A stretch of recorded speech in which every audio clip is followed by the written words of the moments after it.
ஆண்டவராகிய இயேசு கிறிஸ்துவின் நாமத்தில் வாழ்த்துதலை தெரிவித்துக் கொள்கிறேன்.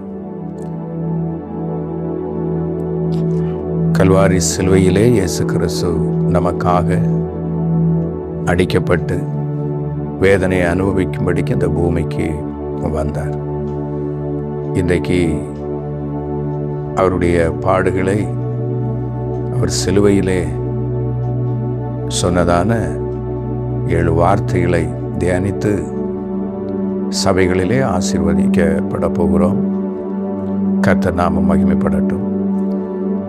இந்த வேளையிலே கலாத்தியர் 3ஆம் அதிகாரம் 13ஆம் வசனத்திலே நாம் பார்க்கும்போது, மரத்திலே தூக்கப்பட்ட எவனும் சபிக்கப்பட்டவன் என்று எழுதியிருக்கிறபடி கிறிஸ்து நமக்காக சாபமாகி நியாயப்பிரமாணத்தின் சாபத்திற்கு நம்மை நீங்களாக்கி மீட்டு கொண்டார் என்று அந்த வேத பகுதி நமக்கு கூறுகிறது.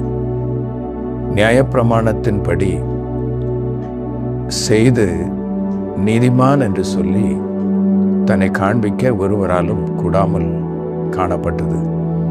ஆகினால நியாயப்பிரமாணம் மனுஷனை சாபத்திற்குள்ளாக அடக்கி வைத்தது.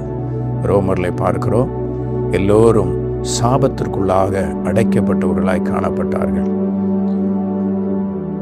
நியாயப்பிரமாணத்தின்படி செய்கிறவன் பிழைப்பான், விசுவாசிக்கிறவன் அல்ல, அதன்படி செய்கிறவன் வாழ்வான், பிழைப்பான் என்று வேதாகமம் நமக்கு கூறுகிறது.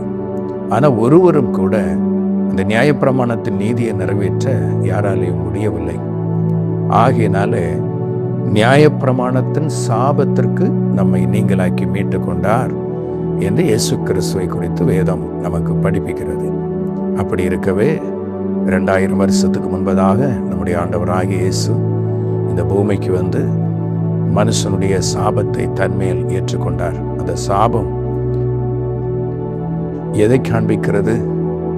மனுஷனுக்கு நித்தியமான வேதனையை காண்பிக்கிறது. மனுஷன் பாவம் செய்த வேளையில தான் முள்ளும் குறுக்கும் பூமியிலே முளைத்தது. அதே வேளையிலே அந்த முள்ளை தன் சிலுவையை தன் சிரசின் மேல் ஏற்றுக்கொண்டு நமக்காக சாபமாகி நியாயப்பிரமாணத்தின் சாபத்திற்கு நம்மை நீங்களாக்கி மீட்டு கொண்டார்.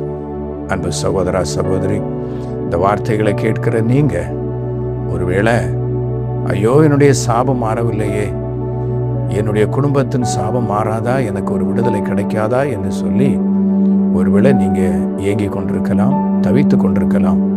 இயேசு உங்களுக்காக சாபமானார். இயேசு உங்களுக்காக அந்த சாபத்தை ஏற்றுக்கொண்டு நம்மை விடுதலையாக்கி இருக்கிறார். அந்த விடுதலையை கூறுகிற செய்தி தான் சிலுவை மரணம்.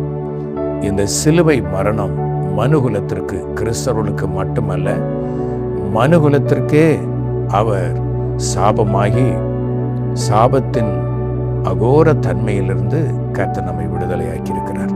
இந்த விடுதலையை இந்த நாளிலே நீங்கள் பெற்றுக்கொள்ளுங்க. கர்த்தர் உங்களை ஆசீர்வதிப்பாராக. ஜெபிப்போமா? அன்பின் ஆண்டவரே, இந்த அருமையான வேளையிலும் தகப்பனே உம்மை ஸ்தோத்திரிக்கிறோம்.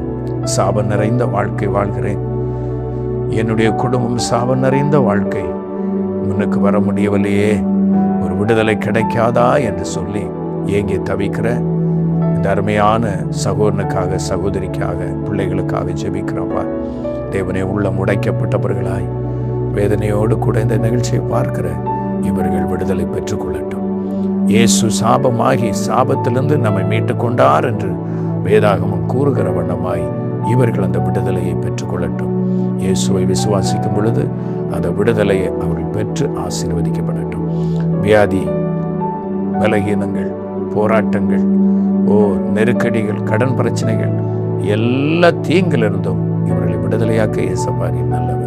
விசேஷமாய் பாவத்திலிருந்து விடுதலை பெற்றுக்கொள்ள, சாபத்திலிருந்து விடுதலை பெற்றுக்கொள்ள இயேசுவின் நாமத்தில் ஜெபிக்கிறேன். அந்த விடுதலை அவர்கள் அனுபவிக்கட்டும். ஆசீர்வதியும் இயேசு கிறிஸ்துவின் நாமத்தில் பிதாவே, ஆமென், ஆமென். கர்த்தர் தாமே உங்களை ஆசீர்வதிப்பாராக. இயேசுவே இரட்சகர் இந்த நிகழ்ச்சியின் மூலம் கர்த்தர் உங்களை ஆசீர்வதித்து உங்களை மேன்மைப்படுத்துவாராக. ஆமென், ஆமென்.